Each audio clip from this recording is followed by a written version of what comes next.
Welcome back to the Lou Perez Podcast. My name is Lou Perez. If you'd like to support the podcast, please head over to thelouperez.locals.com and join the Lou Perez community. If you join, you'll get to listen to the podcast early. You'll get to watch my sketch comedy early, as well as experience other exclusive content. So I hope you enjoy it. And if you're looking for another way to support me, you can do so by supporting my sponsors. So if you're into cold brew, I highly recommend Black Organic Cold Brew. Head over to www.blvckbrew.com and use promo code LOU, that's LOU, and you'll get free shipping.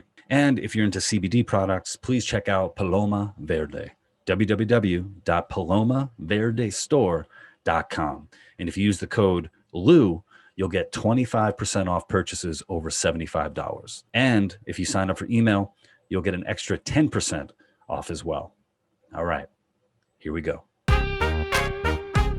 If you have ever been suspended from Twitter, if you have ever been put in Facebook jail, I want you to know that there's a community for you over at locals.com. Join the Lou Perez community and share with me the stuff that got you kicked off those other platforms, and I will decide whether or not the other platforms had a good point. Right now, I am joined by a friend and fellow comedian, Bryan Torresdey. Bryan, thank you so much for joining me, brother. Hey, man. Thanks so much for having me on. It's a pleasure. Yeah. It's funny that you bring up Facebook jail and everything. I've been doing TikTok for a little bit, and I heard they could get pretty strict from some people, but I didn't know how strict they were getting with, like, especially like straight up just like comedy and jokes. Mm-hmm. Because I've heard that there's like a test that people do to do like dark humor on TikTok. And I've seen some pretty dark jokes, like stuff that you would say like when you're in middle school, right? Where like the punchline is like a, baby in a blender or something like that. Do you remember those jokes and stuff like that? Yeah. So I did my first joke, and I got that badge of honor of having my first video taken down by TikTok. Whoa. Has that ever happened to you on the other platforms? Because on Facebook, I noticed it was the other day, and I was responding to a comment, and it was like the first time that a warning label came up, and it was like, oh, really? Hey, you should rethink this if you're gonna, send it to somebody. and I don't like go on and to other people's posts and stuff for the most part. This is all like comments on my own stuff. So it's sort of, I always look at it as, well, if you're commenting on my stuff, I should be able to, respond to you. But I forget what it was. I forget what it was exactly. I don't know if it might have been something as stupid as, calling the guy skinny or something like that. And it was like, are you sure you want to call this person? It's like, oh, no. I remember what it was. Now. I forget what the guy wrote, but I said, you remind me of the last condom I used. And then the warning came up. So then I had to like figure out a way. If anything, you were being extra protective. You know what I mean? Exactly. Yeah. And to be fair, if you saw a picture of this dude, you're like, yo, that dude does look like some latex. Like Lou's condom. Lou's old condom. Not Lou's even old just condom. Lou's old condom. Dude, it's been a long time since I've worn some condoms, man. Been That's the marriage life. That's the benefit of marriage life. Nobody talks about those benefits. Yeah, it's so funny. I might be the only guy who's ever done this, but I have actually put a condom on to masturbate, where it's been so long since I've worn a condom that I've actually put one on to masturbate to. So, and was that even like, was it like a nice little, like, did you say like hashtag Throwback Thursday before you did it or something?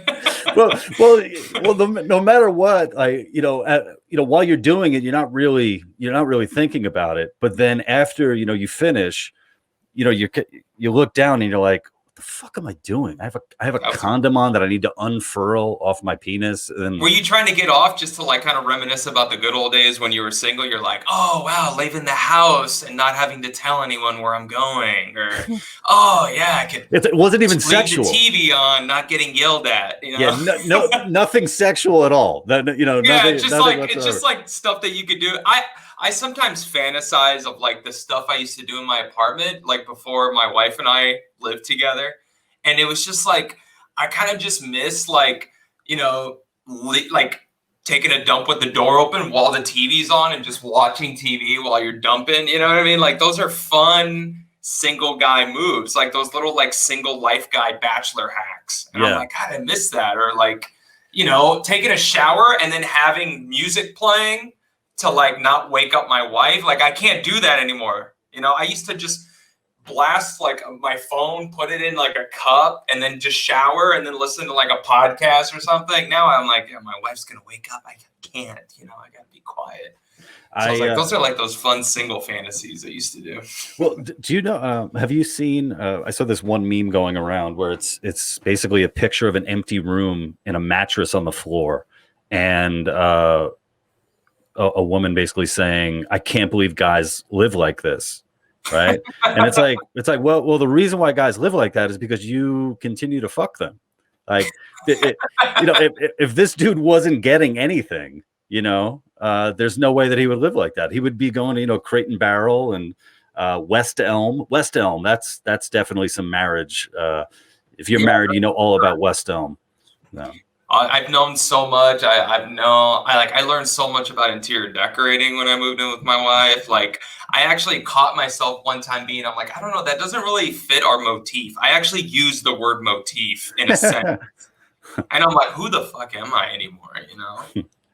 well, when you so you and I we met in Los Angeles like a few years ago, and then you moved to Brooklyn, kind of in the same neighborhood where I live. In LA, were you with your wife in LA? Did you guys meet out there? Yeah, we met out there. She went out there to get her master's at USC, and we just matched on Tinder, and that was a few hookups later. That was it, you know. That was pretty good. What did she study? What's her master's in? She studies music. So we were both like broke artists. Is that way more educated than I am when it comes to being like a broke artist? Do you guys get along? Do you guys get along on the music front? Do you guys listen to the same stuff? No. We were actually talking about this last night. Like we were watching House Hunters, which is like the ultimate like marriage pastime. You know what I mean? And we're just like looking at these couples that are like, dude, there's no reason they should be together, much less buying a house together. You know, and you're like, what? Like one person's like, I hate fireplaces. The other wife is just like, I want to live in a fireplace. You know what I mean? Right. Like, how do these people meet? And my wife and I were just looking at each other. And we're like, hey, we really don't have these like massive disagreements, like especially when it comes to like life plans, like kids and all this stuff. But the one thing we will never agree on is music, movies, and television. Like we just will never vibe on that. It's always a compromise. Wow. So that's it. Like, and like, but if everything else is fine, I think we're good, you know? Yeah. Well, with those shows, you got to throw some other shows into the mix. There's a show called Good Bones. There's a show called Hometown, which I think Hometown, yes. Hometown is good. They're a cute couple. I like that couple. That little Southern. I know I want that big burly dude to build me some shit. You know what I mean? He kind of reminds me of Josh Denny a little bit. I don't know if you know Josh. No. A little bit, no, because he's got Josh got the thick beard going on. Not subject matter at all. If you guys are opening up Hometown thinking that you're gonna get Josh Denny comedy, that you are not. Okay, it's a wholesome show. It's really nice. Or what? Does he have giant houses that he eats or what? Ouch. Oh yeah, because the giant because the giant food. Yeah. Right. Anyway, that's a little inside baseball. But you know what happens though a lot, like you watch these shows and you see the couples, and the one thing that we point out a lot is like, damn, that couple looks a lot older than they are. You're like, oh, Jerry and Mona are 29, and you're like, 20, what the fuck? That's a hard 29. Hard 29. Like 29 when you see like those old like World War II photos, you're like, guy's 22 years old and he's just like already like leather faced and everything. You're just like, Jesus Christ. Right.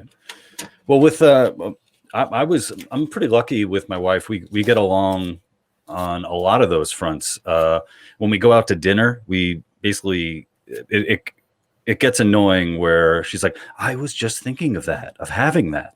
You know, we're going through the menu like, I wanted to have that. Like, okay. You know, and we're pretty good on TV and movies.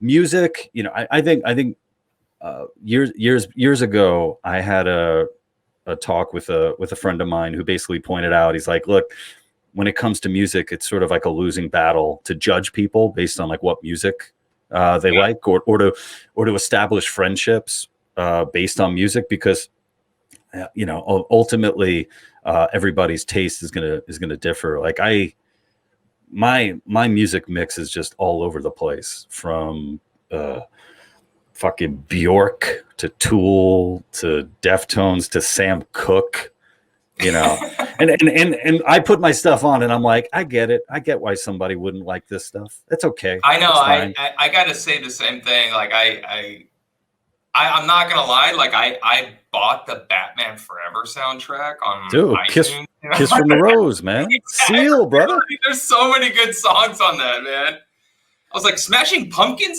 did a song for Batman Forever. Oh, did they? I know the U2 one was like,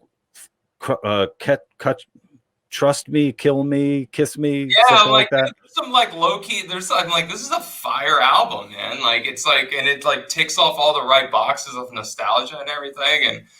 And but as far as like eccentric music taste, it's like it does range. It's a wide spectrum. As you get older, you get less cynical, right? Mm-hmm. And you're just like, fuck it, I like it, I'm gonna own it, right? Like now, like the whole cool thing is to be like, you know what, I always liked NSYNC, for dudes, right? For dudes, it was like when you were growing up, you're like, nah, I'm like Eminem, I'm against boy bands. And now you're older, you're like, boy bands were rocking the shit out of these songs, like. Yeah. Well, also, you kind of look back and you're like, how long is Eminem gonna keep that shtick going? Where it's like, dude, you're 50, man. Like what, what's I think he's 50. He's probably younger. I think he might be older though. I know his daughter, like I saw, like it's like those like clickbait articles on Facebook. They're like, you'll never guess what Eminem's daughter looks like now, right? And you're just like, all right, I do want to guess, and then you click and then you're like, oh wow, she's got like 2 doctorates and she has 2 kids of her own, like he's definitely getting up there, but it's like, dude, you gotta relax, man. Like, take it easy. Even Dr. Dre chilled out. He's just like, I'm just gonna make headphones. Like it's funny because when you're younger, if there's like a group that you love or a band that you love, and somebody starts liking them, you're like, oh, you're a poser. But when you get older, you're like, wait, you like this music? Can we be friends? Like, can we hang out? Because that would be really cool to have another friend I could vibe with. Yeah, just like on the whole like music front though, that's what I mean. Like it's ever changing. I recently got back into like listening to a lot of like old Mexican artists that my mom liked growing up, and I used to just be like, I don't want to listen to that, like And then now I'm like, fuck, these are good artists. Man. Is Maná? Are they Maná's great. Yeah, they're from Mexico. They're like Mexico's U2. Well, they're like Latin America's U2, man. Like they've been around forever. They've put out like 1 billion hits, and they freaking sell out like 100,000-seat arenas in Latin America. I mean, it's like even people here, like they tour here in the U.S. and they sell out, man. They were at the Barclays Center before the pandemic, and they sold out. Oh shit! Yeah, for those of you who aren't familiar with Maná, like. Basically, just imagine Sting singing in Spanish, like with a rock band. Like that's kind of, I remember that's how he sounded. But what's funny is like their stuff isn't hard. It's like it's really good rock music. But I remember seeing like posters of them where they look like, basically dressed like they're like Pantera, and it's like that's not your sound, man. Like I know you got like. Leather and they got like the spiked knuckles and like and it's like oye mi amor. No me digas I mean that rocks hard though. I remember back in, I think it was like early 2000s where radio sucked. Like I'm born and raised in New York, so I remember just radio in New York sucked so bad that I just started listening to the salsa stations, like salsa and reggaeton, just because it was different. It was a completely different sound. But with salsa, merengue, and all that, it's so funny because It's like the same song that they're playing at 5:30 in the morning, or like during like rush hour, you know, like in the morning. It's the same song they're playing at night. You know, it's sort of like there's no chill. There's no off time. Yeah, there is no chill. Yeah. This is like Lou's like Latin lover phase, you know what I mean? That's like remember like the Latin explosion, dude, in like the mid to late 90s where it was like Ricky Anthony? Martin, yeah, Mark Anthony, who else? Enrique Iglesias. Like those dudes were just killing it. And that's when like chicks were like, ooh, what's up with these Latin guys? I swear to God, like that alone helped me probably, you know. Well, dude, it was so big. It was so big that Oscar De La Hoya had a album. Yeah, Oscar De La Hoya had his album, dude. The freaking Mexican American goat, Oscar De La Hoya. Yeah. It got so big, he was just like, "Hey, I'm pretty. I could probably carry a tune." And they were like, "Fuck it, just throw some money at him." You know. I remember I was studying abroad during college in Madrid, and listening to his song. It was a song called "Am I Unwise?" and it's awful. Like it's just fucking. He realized, he was just like, you know what, this shit hurts way more than actually getting my face punched in, you know, by like Floyd Mayweather. You know? Well, Dilla is one of those guys too. It's so wild, and I know we're kind of jumping all over the place because it's been a while since we've talked. So it's fun to hit all of the very important issues. Dilla is one of those guys where, like you said, like he has a very pretty face, and it's almost like people have no fucking idea how much of a killer he was in the ring, man. Just fucking insane. I mean, he fought. I'm reading his book right now, dude, and yeah, he has a biography that came out a few years ago, and he was just talking about like how that was like the one thing that he used to get made fun of, like when he was like going into like the Olympics and everything, like, oh, you know, this pretty boy, and then he would just go in there and just like rail on dudes. Yeah. Just freaking take them out. And then, you know, I was like, man, dude, he's a tough son of a bitch. And then people were like, yeah, but what about the lingerie thing? And I'm like, damn it, you're right. I don't know. I think that adds another element to him. I mean, like, you know, getting fucked up by a dude wearing lingerie, like you can't get around that.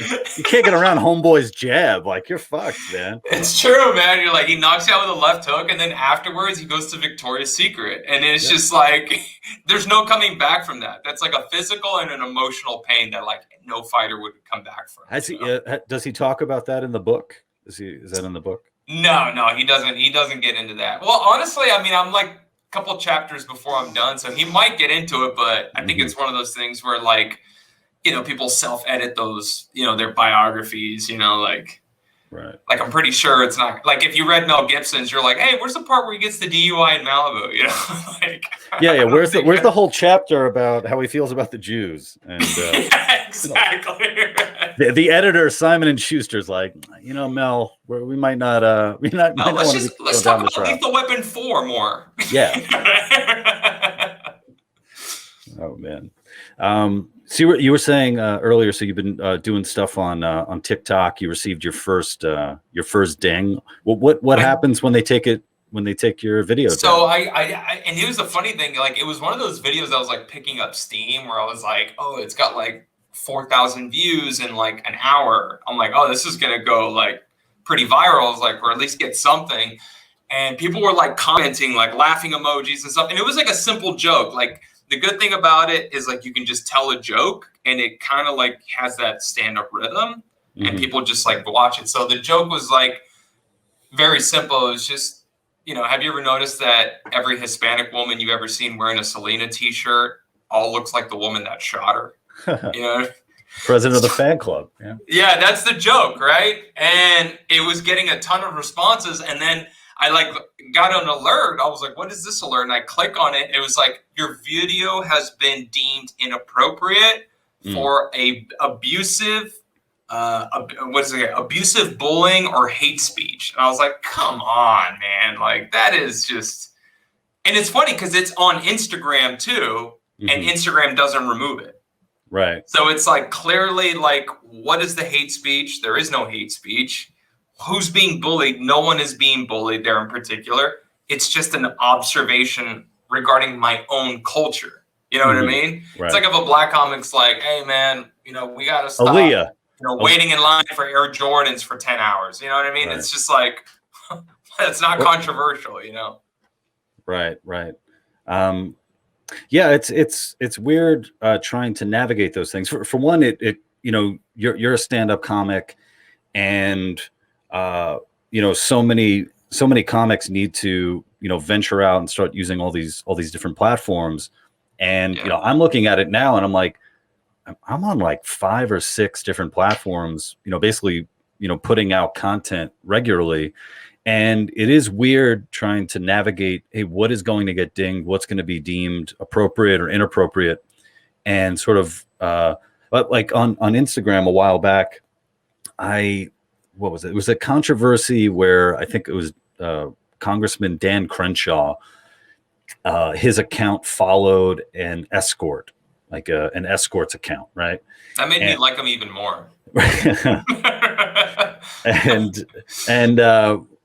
So I went and I checked out the escort's account, you know, just for research purposes, and on her she's out of my price range. I mean, she was fine. Yeah. Oh, dude! I mean, on her website, it was like how much an hour, you know, is, and she was charging something like $1,500 for an hour, $1,500 for an hour, and I took a screen grab and posted it, and I said, you know, how the hell are minimum wage prostitutes supposed to be competing with somebody who's giving it away for, you know, $1,500? You know, it's like she's basically driving down the prices on all the minimum wage ladies out there, and it got dinged for, I think it got picked up as if I was trying to sell a sexual service, and it's like, no, I'm not. I'm obviously not the escort. I'm not the pimp or anything like that.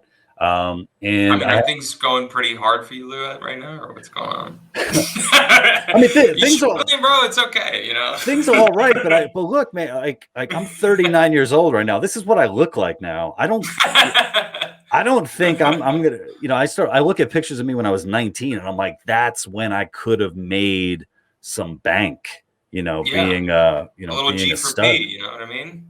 Yeah. Why not? Yeah, you know. Yeah. A gay You're for like, pay, why not? ladies and gentlemen. Yeah, exactly. Yeah. Right.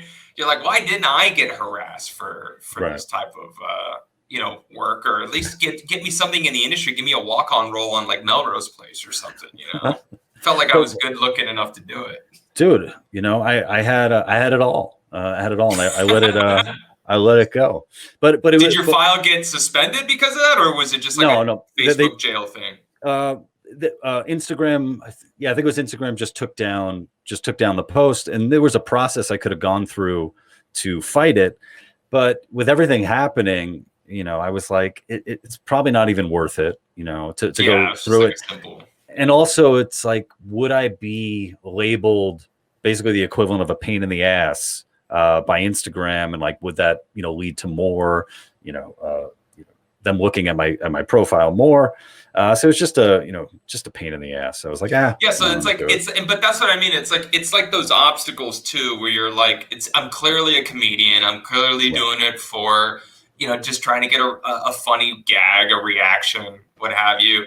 But once you start kind of doing that self-censorship when it comes to like posts and stuff, you're just kind of like, man, dude, like they could literally, like, you could build up an entire audience and then post the wrong thing.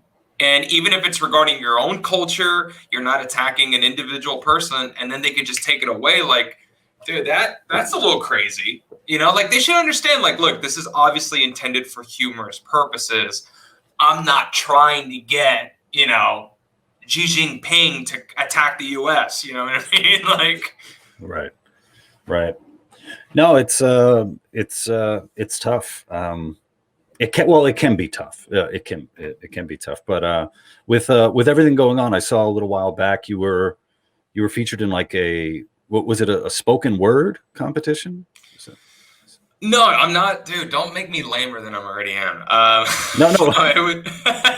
Explain yourself, like, Bryan. Explain yourself. I'm like, my Latin brothers cross the border crosses us. And then it's just like one of these. Was it a storytelling thing? No, it was, so I'll tell you what it is. Yeah. It was this really cool competition. It's put together by this organization called Nosotros, which was started by Ricardo Montalban. And he put together this organization years ago that is made for Hispanic artists to basically kind of give them more of a spotlight. So they started doing this thing a few years ago. Actually, this is the second one. So it was like a year and a half ago, 2 years ago, pre-COVID, where they started kind of recruiting, looking for up-and-coming writers and actors of Latin descent. And they basically put together a monologue slam. So, 12 writers put together, write their best monologue, and then they have 12 actors perform them. And the year before, they did it at the Ricardo Montalban Theater on Vine, right, in Hollywood. But since this one was, pandemic, I got selected as one of the finalists. So it was cool. I went out to LA and we shot for it. NBC is also like a presenter for it. So it was a really cool experience, man. I got to meet a lot of great people. It was fun. And it's just a cool thing that they're doing just to kind of promote Latin voices in the industry, which if you even look at like statistics, like just watching television, like super underrepresented, like way below like the population. You know what I mean? I remember doing a video. Match the population. I remember doing a video where there was a breakdown of representation stuff, and it seemed like Black actors were pretty well represented as far as the population went.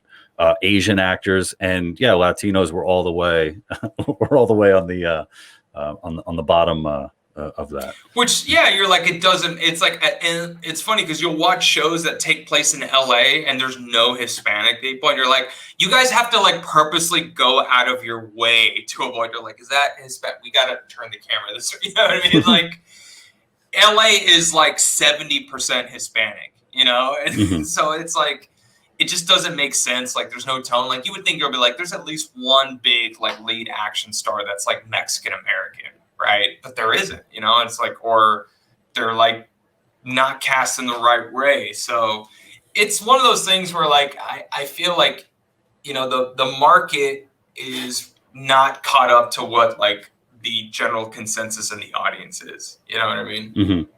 When it comes to that. But plus, I think it's one of those things too, because when you're talking about, Latinos, Hispanics, like there's so many different countries. It's just it's not it's not a monolithic race or ethnicity too. That it's you wonder like which stories are being told, which stories make the most sense to be told. I don't know.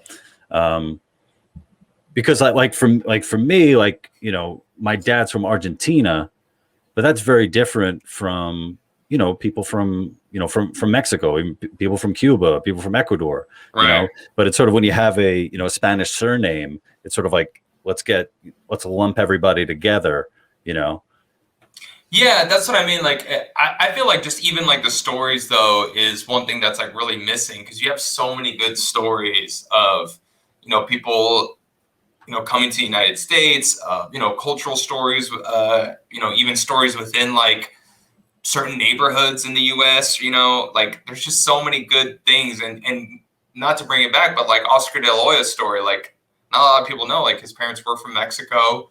He became a gold medalist as an Olympian. He's like one of like only a handful of American boxers that actually, became a gold medalist, which is pretty awesome, right? It's like Muhammad Ali, Sugar Ray Leonard, like are just some of the few names on there. And, he kind of gets forgotten as that. And it's just like the culture just kind of needs to like understand that, like, he represented the US, he fought, he won for the US. And it was just kind of this weird thing where it's like, that story should be more known. Like everyone knows Muhammad Ali, everyone knows like Sugar Ray Leonard. And you're just like, someone who just did it, not like as far as history goes, like very recently, like in the 90s, it's just kind of forgotten, So those are certain things that you're like, it's just that would make a great story. And those things need to be told. Like, people just know. And that's kind of like the chicken or the egg. Like, people are like, well, we don't know if there's a market for it. It's like, well, yeah, well, if you don't ever produce it, you'll never discover it, you know? Mm-hmm. Yeah. Yeah. I wonder with De La Hoya if it has something to do with, you know, just like boxing's popularity, you know, because obviously when Muhammad Ali was fighting, you know, to be the world champion, you know, to be a heavyweight world champion was like, you were the heavyweight world champion of the universe, you know. And then Sugar Ray was back, you know, in the you know, in the 80s where, you know, boxing was king. And then it seemed like in the 90s, I don't know, like boxing kind of went down a little bit. Well, De La Hoya was like I don't know, probably don't care about sports here, but like, he was like the one guy who was like the post Tyson era of boxing. Mm-hmm. So like when Tyson went to prison and stuff, they were kind of looking for like the next big superstar, and he came around, and he had like the richest, when he fought Trinidad, which was a Puerto Rican fighter, and there's that Latino rivalry, you know, we talk about, which I think is great. Like, I love that like Latinos beef with each other. I think it's so entertaining, because to like everybody else on the outside, they're like, well, you guys, you know, don't you listen to the same music? And you know what I mean? It's just like, they will fight to the death. I even did a joke one time where I was on stage where I was like, something about Puerto Rican, some Puerto Rican dude's like, hey, and I'm like, oh, you're Puerto Rican? He's like, yeah. I'm like, okay, ladies and gentlemen, we have to fight now. I like this guy, but by Latino rules, we have to fight to the death. Yeah. And he's Puerto Rican, so he'll definitely have a knife. And I'm Mexican, which means I have a cousin somewhere nearby who'll jump. Dude, I was just about to say, man, like, they're bringing weapons, you're bringing your family. That's what Mexicans do. It's like Puerto Ricans will definitely, you know, pull out a weapon. Mexicans definitely have a cousin that will jump in, and he'll still swear. He's like, "Oh, bro, it's good. You two go at it, man. I'm just here to make sure everything's all right." And then he'll jump in anyways. It always happens. Well, I totally hear you about the rivalry, because my dad's a butcher, and we've had a butcher shop in Spanish Harlem for, I mean, pretty much as long as I've been alive, you know, so almost 40 years my dad's had it, and it's in the barrio. So it's a very, there's a very large Puerto Rican community. And I think in the 90s, that's when a lot more Mexican immigrants started coming. And the guys who worked for, you know, a lot of the guys who worked for my dad are Mexican. So you have like Mexican butchers and then Puerto Rican clientele. And when the boxing matches, you know, were happening, that was the fucking the best. And I know for me, when it came down to who was I going to root for, I rooted for the Puerto Ricans. I had to, you know, I had to. Good for business, all right? Like, exactly. Yo, they're gonna buy pernil, so we gotta get, you know, we gotta make sure the Puerto Ricans win. But if in my dad's shop, there's like just photos of boxers, you know, all over the place. And one of my favorite boxers is Macho Man, Camacho. And, and I mean, Camacho. I mean, they're fucking awesome. And his fights with, I don't know if he fought Julio César Chávez. Oh, yeah, he did. How many times did he fight? Did they fight just once? I know they fought once, but Chávez like beat the shit out of him. Yeah, in that fight. It was bad. I know.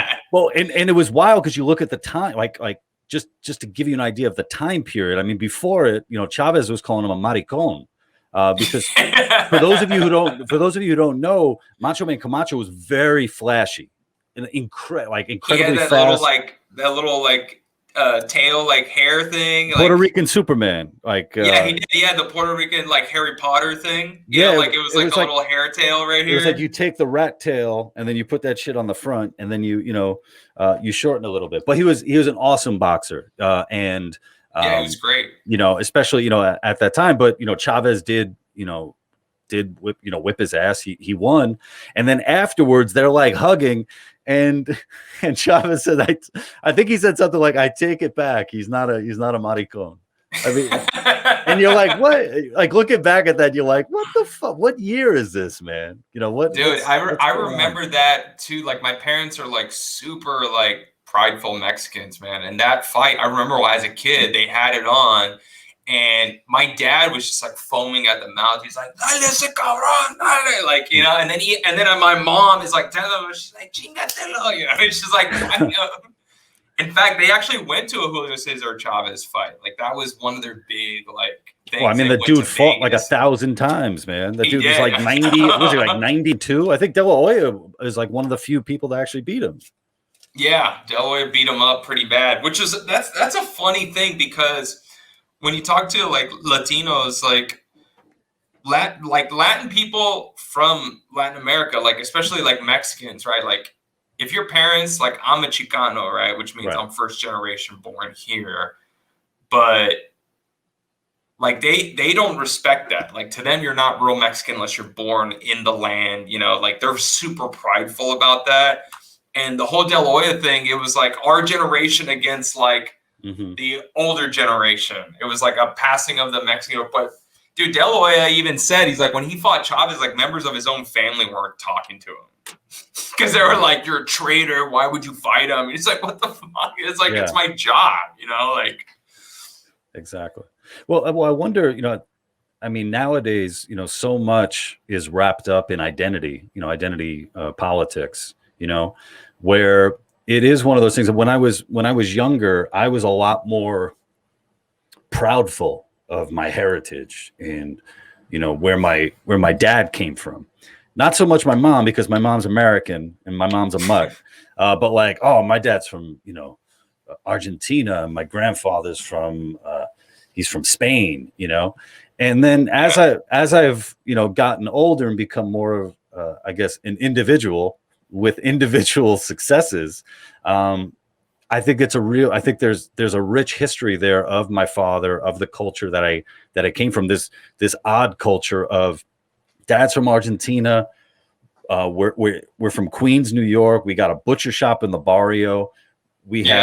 I have a sister-in-law who's Colombian and Argentine. I have a Dominican sister-in-law. I have a Puerto Rican sister-in-law. You know, so there's all this interesting, you know, kind of fusions that are happening there that I think is fun, but it's like that's not all that I am. You know, there's so much more to me that as you grow up, as you you know, as you find out, you know, who you are, where it's sort of like the idea of, you know, not being considered, you're not a real Mexican, you know, and at some point it's sort of like, well, okay, I am who I am, though, right? You are who you are. Exactly it, yeah. You know?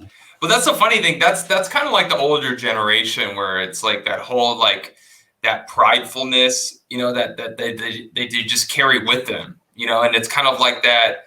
Hey, you know, don't think you're as tough as we are because we were actually born in the homeland, and you know, you're a little American kid, you know. So it's a weird dynamic, because I remember growing up, like with my cousins, when we'd go to Mexico, you know, they would kind of tease me sometimes about that. And I'm like, hey, motherfucker, I can speak both languages. You know what I mean? Like, you can only speak Spanish. But then as you get older, you kind of like, you know, dust that off. Like, it's not that important. Like, you know, with my family, like my dad still lives in Mexico. My mom lives here.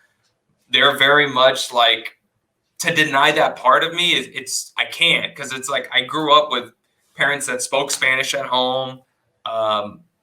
You know, taught us like real kind of traditional, like Latino values, and, you know, always being a hard worker, not complaining, trying to do the right thing, which you're like, those are just good universal values. But for them, they like really kind of push it on you, you know, going to Catholic mass, you know, all those things. Like, it's, you know, the mom being like the overprotective, overbearing kind of person that she is. And it's fun though. Like I look back and like really appreciate those parts of the culture and kind of carry that with me in the way like I kind of conduct myself now.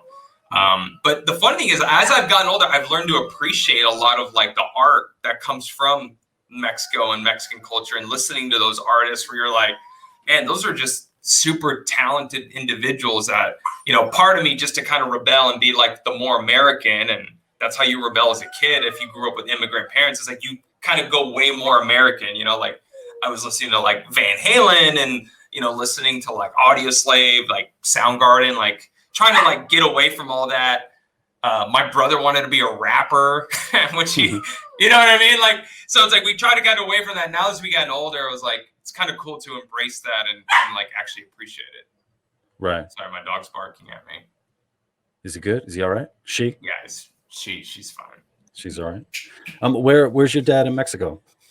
He lives in Monterrey, in Nuevo León, which is like. Let me translate. Monterrey. Yeah, Monterrey, exactly. Mm-hmm.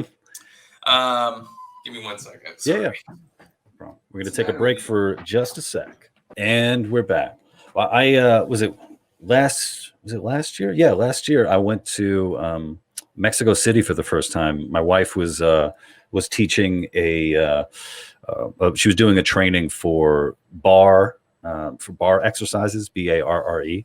Oh, cool, nice. Yeah, we got to go to Mexico City, and I was blown away by the food, man. I was like, yo, this is some real stuff. And my dad, he multiple times a year, he does pilgrimages there. He's all about the Virgin of Guadalupe, all about it. Yeah, so he goes there.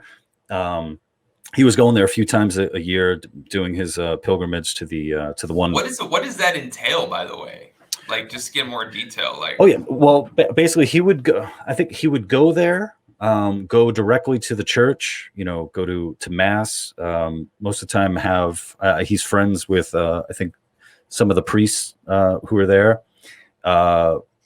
Do his I guess prayer stuff, and then like the next day fly back. So it's not like he was going, to Mexico City to, have a vacation or like that. So your pops is like a super devout Catholic. Well, it's weird because I don't know. I don't think he goes to mass here, like ever. I don't think. But there's something about that place that really draws him there. And when I went there, we made sure to go to the church. It's a beautiful church. I forget. The one in Mexico City, like the big cathedral. Huge. Oh, yeah. It's gorgeous. I know I can't think of the name either, but it's like right there in like the town square that the Spanish built. It's huge, and it's gorgeous. Yeah, it's like, man, it's just like, I think it's probably like 40 stories high as far as like the peaks and stuff. I mean, it's massive. Yeah, and it's one of those things where so I'm not religious. I'm an atheist, but being able to go there, I was able to get a little bit of, I get why my dad comes here. I get why he flies here all night. There's something really special about the place, and we had a really great time in Mexico City. So I'm looking forward to go back, and it's one of those things too where it's sort of the older you get, the more experiences you're able to have, the more places you're able to go. For me, it just opens up the world, both literally, like you're going to new places, but it's also like, this is all for me, everything here, like this is all for us. Like it's there if you want it, to take it. There's no I don't know, restrictions, outside of, occasionally being, charged with cultural appropriation or something like that. Yeah. Which who gives No, that's what I mean. It's like, I definitely see, like, when I go to Mexico, one thing that I always kind of remember is just like the whole culture, and it kind of embodies like a different spectrum of like humanity. When you see like other people live in a certain way, and they manage their lives, and then they have kind of like their own rhythm. Like every country has its own rhythm that they're used to. Like in America, it's much more like, it has its own set of rhythm. When you go to Mexico, it's the same thing, or Latin America. And one thing I go to Mexico is like, everyone's just so like, they're just so open, right? Like they kind of talk to you, like, even it's just very standard. Like, the maids or anybody that you work in the hotel, like they're like, ¿cómo está, mijo? Or like, ¿cómo le puedo ayudar? And like, they're just so much more like welcoming and warming. Mm-hmm. And the US culture is like a lot more like closed off. Like that's one thing I noticed as a kid growing up is when we would go out to eat, my whole family would just be like loud, talking, cracking jokes, blah, blah, blah. And then you would turn and see like, I grew up in South Texas. Like you get side-eyed, right? a white family, and then they would just be very quiet and very proper, and and I'd go to my white friends' houses, and the dad would be like, "So Junior, like, what, how was school today?" And my parents would not be like that. They'd be like, "Ven pa acá," and they're much more warm, like, kind of like the dad kisses you on the cheek kind of thing. They're much more like inviting, Every time my dad came home from work, kisses on the cheek, hugs and kisses on the cheek, every single time. That was the norm. It's interesting, with the U.S. and talking about sort of the the different cultures. So growing up in New York, having the butcher shop in the barrio, so the clientele there are Puerto Rican, Mexican, Black, Senegalese is another big a big chunk of the customers there. And I had this joke before about I'm done anytime that I need to play a racist in a sketch. I'm done doing a Southern accent because the most racist people I know are Dominicans. So it's like if I want to be real, then I got to be doing on a papi, I'm gonna put on a Dominican accent, because it's wild. So I hear these stories of like, oh, these racist white people here, these racist white people there. It's like, you got to go to the butcher shop and see how angry Black customers get when the friggin' Mexicanos are speaking Spanish behind the counter. Where you hear shit like you're in America, speak English, and you're like, you're expecting like, this isn't some fucking Texan with a big hat or it's like, no, this is a lady from the hood who's like, you're in my country, you speak my language. Oh no, dude, they go in, man. I'll tell you a quick story. When I first moved to LA, I moved into like this little, I was renting a room from like this little kind of like townhouse. It was like a group of townhouses together, so it was like a little kind of community. And I was just renting a room there, and I lived with this lady who it was basically just, she was a nurse and she had a kid, and I just rented a room, and it was great because they were like never home. But I remember one time she was like, yeah, so some of the neighbors are going to do a little cookout if you want to join. Like, everyone from the little kind of apartment complex kind of thing is going to go. You should go. So I went and I started talking to people. And that's when I realized that like Black people have like super conservative values when it comes to like immigration. It's hilarious. They were like straight up going in on like, they can't just come over here, man. And, they're standing outside the Home Depot and like, my kids got to go to school with them, and it's just like all this stuff. And I was just like, they're like, Bryan, so, you're here from Texas. So like, where are your parents from? I'm like, they're from Mexico. And then it just got really awkward. No, but then you're like, don't worry. Only one of them is here. The other one, exactly. he stayed over there. He's not taking your job. He's not lining up in front of Home Depot, taking your shit. That's what I mean, though. I'm like, they were going in hard, though, man. They were like, yeah, man, then most of them ain't even insured, man. You never know if they're going to wreck into you and shit. I was like, oh, my God. And I was just like, yeah, man, these burgers are pretty good, Yeah. But I was like, that's when I got a good dose of it. You know what I mean? Right. But I was like, it's cool, man. Like, it's one of those things where, like, you don't get mad. You just kind of, like, look at it as just, like, everybody's perspective is different in different like races and cultures. They just aren't fully experienced of like kind of everybody's point of view. You know what I mean? Like, it's so funny because do you remember like Mexicans and like Latinos in general are like super homophobic still, which is so funny to me. You know what I mean? Like, first of all, men in Mexico, they hug when they say hi to each other, right? It's like, how could that be homophobic? We have Juan Gabriel, which is one of the most like flamboyant gay musical icons. He's not gay, but he's gay, And if you do you remember when Vicente Fernández, which is like the number one mariachi singer in like Mexican history, he's like Frank Sinatra here, There was a news report where he had to get a kidney transplant, and he refused to get a kidney from anybody outside his own family, and they couldn't find donors within his own family lineage. And they were like, what if you die? Why don't you just accept the kidney? And he's just like, I don't know if that kidney was inside the body of a gay man. That's how old school homophobic he was. And the reporters are just like, did he just say that out loud? Does he think gay people stick their kidneys in each other's asses? Like, what the fuck? Oh my God, man. But this was like recently too. This was like in the last like 10 years that he said this out loud, which was like absolutely hilarious. I'm like, this man who like, probably hasn't had to drive himself since he was a teenager because he's been famous for so long. Right. He still thinks that like a kidney can turn you gay if he gets a gay man's kidney. Oh, and he's like in his 80s, which is hilarious. It's just like, are you kidding me? Did he end up getting it? Did he end up getting the kidney? They ended up finding a kidney from, I don't know, from one of his family members or something like that. A very straight family Very member. straight. Yes, exactly. You know, he would shoot guns while, you know, wearing cowboy boots and, you know, driving a monster truck, eating a Slim Jim while snapping into a Slim Jim. That's how straight he was. Well, what's it called?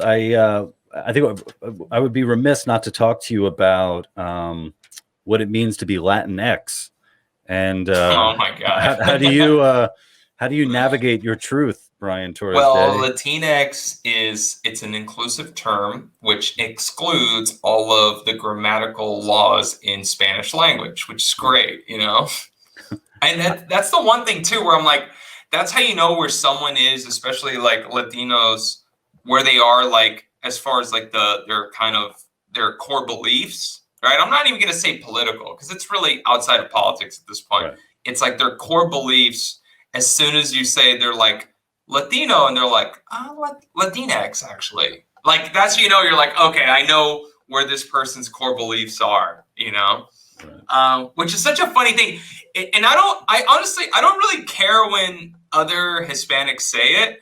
It's always so cringe when white people say it because white people are so unsure of saying it and they don't know if they're saying it right. Oh, so I'm still Latinx, Latinx. Yeah. Latin. I don't know. I mean, I wrote a joke about it, which you have to, right? Because you're like, this is one of those things. And one of the things in my joke is I'm like, these terms, where they come from, it comes from rich white women with too much time on their hands, right? Because it always starts with their kids. When they have too much time, they start renaming shit that they don't need to rename. And it always starts with their kids, right? Like you see like a white woman pushing a stroller right here in like Cobble Hill in Brooklyn. And you're like, oh, that's a beautiful baby. What's her name? And it's just like, Stevia. You know what I mean? It's like, it's always just like these things. So I'm like, so they eventually got to Latino and they were like, that's something that's on the chopping block. Let's do it, you know? Well, I remember first seeing it in a newsletter from my alumni. So I went to NYU and it came in my, my inbox and I looked and it was like, we're here to celebrate all of our Latinx alumni. And that was like the first time in a really long time where sort of I had my latent Latin pride came out and I was like, what the fuck? What did you call me? It's like yeah. It was so odd. And the fact that, I forget which poll they did, but it was something like 98% of Hispanics and Latinos do not identify with this Latinx moniker.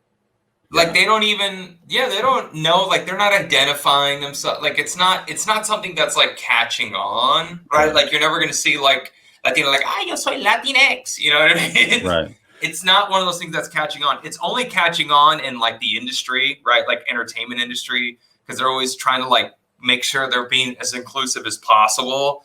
And I think in like educational circles, right. But other than that, like if you actually talk to Hispanic people in Latin America and everything, like they don't know it. Like I mentioned it to my dad the other day and he's like, ¿Qué chingados esa mamada aquí? You know what I mean? Like, sálgase de aquí, cabrón. You know what I mean? Like he just hung up the phone. You know? Well, I think there's something to what you said before, just about, Latin representation in Hollywood, where it's almost like, oh, when there isn't enough Latin representation in Hollywood, you get to push things like Latinx. It's almost that's the funny. It's almost like if there was more representation, you have a bunch of people who be like, nah, that's not us. That's not what we're doing here. I remember. Yeah, no, that's the funny thing too, though. It's like part of it is that, and then the other part is just like, look, instead of producing television shows or casting more Hispanic actors, we'll just go with Latinx. That just kind of covers it. And you're like, no, we want you to do the shows and do the actors. You could keep your fucking X. Right. Just actually start producing these shows. Yeah. I read a piece a while back by I think the kid was an undergrad. I forget which college. I don't know if he was Columbia or something like that. But he was bilingual, English and Spanish, and he basically ripped apart the whole Latinx thing he's basically called it, look, you want to talk about colonization, here you guys are trying to colonize the Spanish language, which is a gendered language, and like throwing in something like, the letter X in this instance where he's like, I don't even know what the hell, how it's to be pronounced or how this works for anything else. In Spanish, it doesn't work at all. Like, it just doesn't make sense. Like, it's... All I know is Oaxaca. I know Oaxaca has an X in it. Yeah, but like X in Spanish isn't even like that. Like, it's not a term. It's not a word that really kind of rolls off the tongue. And we're all about rolling our R's. And you took the one thing that helps us get there. It's like... Right. No, yeah, it is like a language gentrification. You know what I mean? It's like a upper class white person being like, you know what? We're just gonna clean this up a little bit. You know what I mean? It's like, take away your butcher shop in the barrio, and we're gonna put a tea studio. You know what I mean? We're like, we just make tea all day, and you can pet cats. You know what I mean? That's what they want to do to your uncle's butcher shop, by the way. It's funny. This whole time I've been talking about the butcher shop, and I wanted to talk to you about you're a vegan. And talk about that. And one thing that I could say though, there's the hack joke about, how do you know someone's a vegan? They tell you.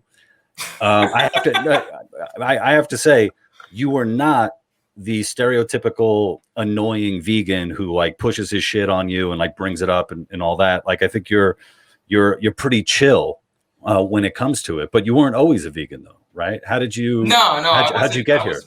How'd you get there? The funny thing is that, I grew up in South Texas, right? Mexican family. And I actually grew up on a ranch. Wow. And we actually used to have cattle, and we would actually have our own cattle slaughtered, which is crazy to think about now. Yeah. So like, I totally got the other side of like, eating meat, this whole thing. And, I did it my whole life up until like 5 years ago. And it was one of those things where I just started kind of seeing like into like how to eat healthier. You know what I mean? It started off as a health thing where I was like, you know what? I've never gone more than a week without like eating meat or eggs or milk. And I was like, gonna just try it. Like, I'm just gonna try it, see how it goes. So I gave myself a thing where I was like, I'm just gonna do it for 2 weeks. And I'm one of those people, like, I'm always trying to like stay in shape. I'm not like a crazy health nut, but I like to go to the gym, and I like to stay presentable, especially because my wife was a personal trainer for many years. And I know your wife isn't like, she's a personal trainer as well. Right. So it's like, you got to stay in shape. Like, if you're with someone who's always in shape, like, you can't let yourself go, because you're like, she'll find someone else. It was like, I got to stay in shape. So I was like, I'm just going to try it. And after like the first week was super fucking hard. Like, it was weird. And I remember like the last meal I had was, I was in Texas, and I was actually staying with my mom. I was just there visiting, and I was like, I'm going to go vegan tomorrow. She's like, okay, let me cook for you. Like, you're starting a new diet thing. And she made me like this really good, like freaking spaghetti with like turkey, and like, she's just really good cook overall. And I remember just like eating that, and then I just got so sick. Wow. And I never get sick from my mom's cooking. She's a great cook. And I was like, I don't know what happened. No one else got sick. It was just me. And I think it was because it was like a mental thing where I was like, okay, this is the last meat that I'm going to eat for a while. And I think my body was just like, nah, it's like, you're done after this. So after that, I just was like, I'm gonna go vegan for 2 weeks. After that, I'll just give just go back. I just want to see it.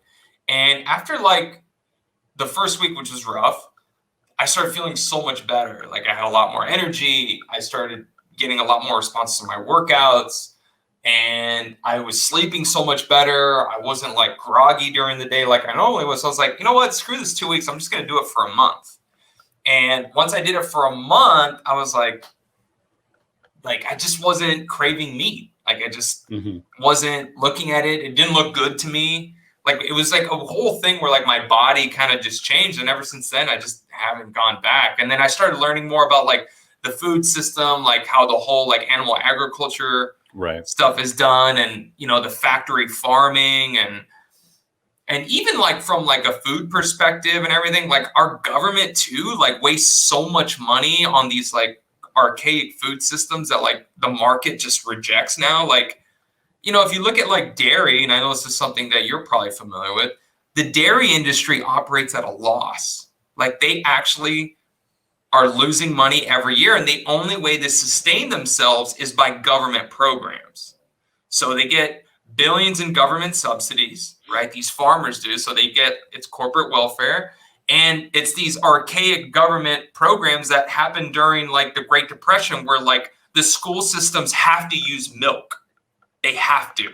Oh, wow. So so like all the milk, like the reason why we used to get milk with like pizza in school wasn't because that actually goes together, because it fucking doesn't. It doesn't go together at all. It doesn't go together. But when you're a kid, they give you like chocolate milk with like that meat flank steak. You know what I mean? Mm-hmm. And you're like, or like chocolate milk with like the peaches and syrup. Do you remember that? Like the little fruit cups? Yeah. That doesn't go together. But the reason we do it is because they're like, well, we got to keep producing milk. And it's like, why? It's like, well, because farmers, and you're like, these farmers don't need this. It operates at a loss. You know what I mean? So as you keep thinking about it, you're just like, it comes to the point where like your morals align with your choices. And that's where I'm at now. So it started off as a health, and now it's like a moral, and now it's like an ethical thing too, like what it's doing to the planet and everything, the rainforest. It just kind of comes full circle. And I'm one of those people, like I just practice what I preach. So like, you know, you see people like preaching like climate change, we got to do this, we got to throw $20 trillion into solar and air. And it's like, do you still eat meat? Yeah, but, and it's like, no, then you should be practicing what you preach. Like if you believe in climate change, right, which there's a lot of studies that back it up, you should like not eat meat, because that's the number one contributor to it. So it's just one of those things where like, I'm not a hypocrite. So like, that's also adds to it, right? It adds fuel to that fire, that carbon producing fire. well, I think there's something, you know, obviously very admirable about, you know, living the life that you're preaching about. But also I gotta say, if anybody wants to creep on your Facebook and check out your pictures, you've gotten older, but somehow you look younger than you did 5 years.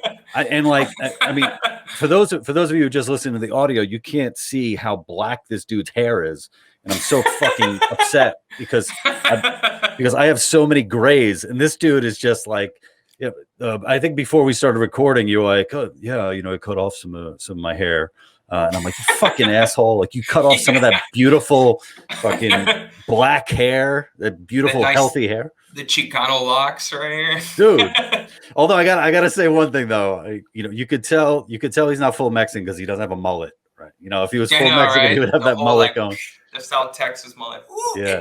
That norteño hey, watcha. Yeah. Going on like that. What with the vegan stuff, is there if somebody is looking to go that route, what are some of, just some like little steps, baby steps they could take so that they don't fall off the wagon after 2 weeks or a month?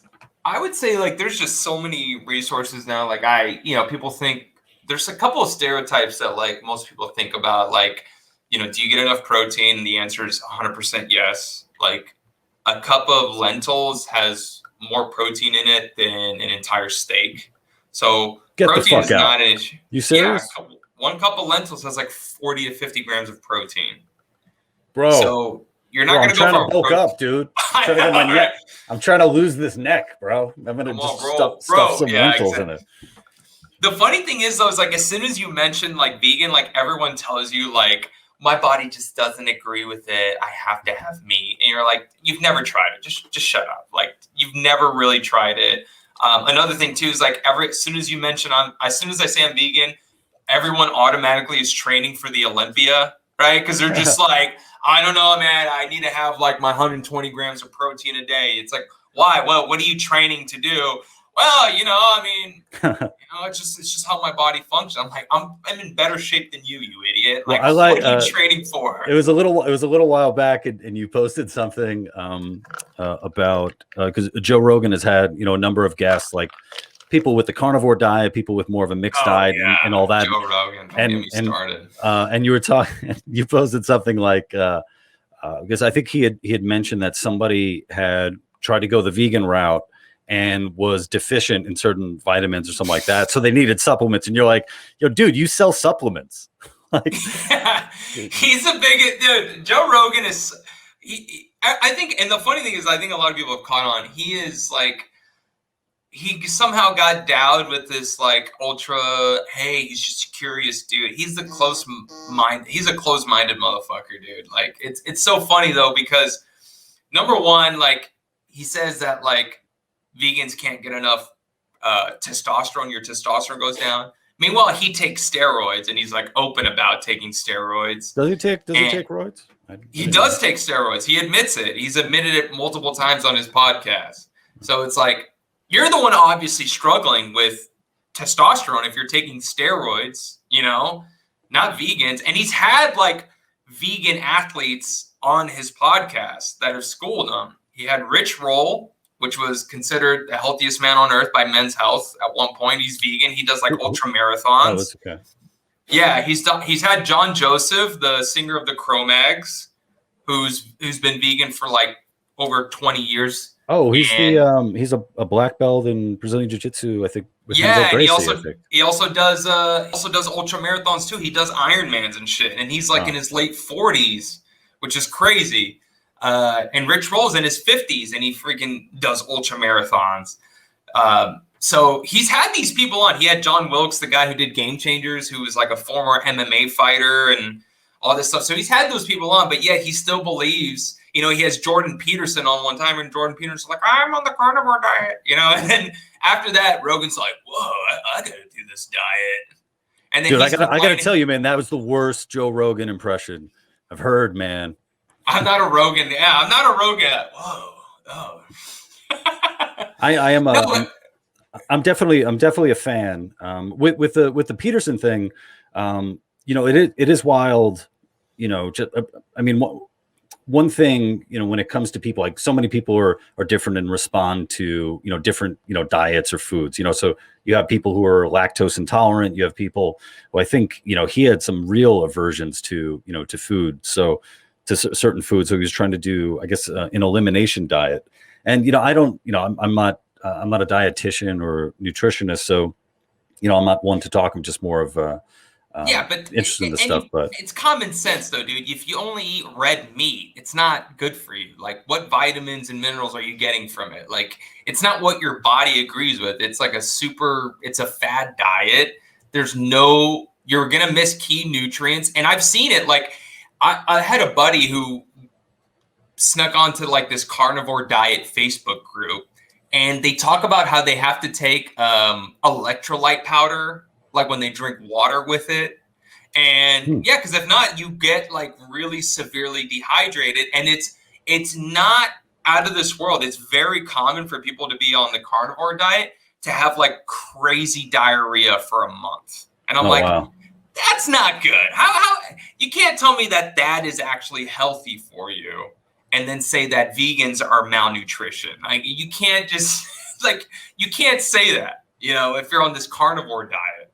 And it's one of those weird things where like, Jordan Peterson was talking about how it like helped cure his depression, and he got off of these medications because he was on the carnivore diet. All these false claims with like no scientific research or backing. it was all anecdotal and so many people fell for it. Meanwhile, the guy went into rehab for like abusing drugs and everything. You're just like, okay, dude, like you're a smart guy. You know a lot about a lot of certain things, but with the nutrition thing, like just bow out. Like just don't sell this snake oil like, yeah, it's the end all be all. It cured my depression. You're like, there's no diet, even vegan diet. There's no diet on record that helps cure people's depression. Like this just doesn't exist. Right now, I'm imagining someone making a meme, just the sad vegan. You know, it's just it's Bryan with his fucking beautiful locks, just looking out the window at a gray cloud. I thought eating more lentils would cure my depression, Lou. It didn't do it, man. Yeah. Oh man. One day though. One day we'll get there. Well, Bryan, man, I really appreciate you coming on. It's like I said, it's been a while since we talked, and I'm happy you're doing so well, looking so good. Thanks, man. Appreciate it. Right back at you. Thanks. And can you let let everybody know where they could see your stuff? So. Yeah. If you guys want to follow my Instagram, I always post stand-up clips, funny videos, stuff like that. If you guys want to follow me, I'd really appreciate it. It's at BTD Jokes on Instagram, Bryan Torresdey, and on TikTok, if I'm not banned off the platform, apparently. I was about to say. You can find me on TikTok at BTD Jokes. I'm always posting videos and stuff like that for people to check out. Awesome. Hey guys, thank you so much for watching. I hope you enjoyed it. If you want to support the show, please head over to thelouperez.locals.com and go ahead and support my sponsors. Black Organic Cold Brew, head over to www.blvckbrew.com and use the promo code LOU for free shipping. And if you head over to Paloma Verde, www.palomaverdestore.com and use the promo code LOU, you'll get 25% off purchases over $75. And if you sign up for email, you'll get an extra 10% off. All right, later.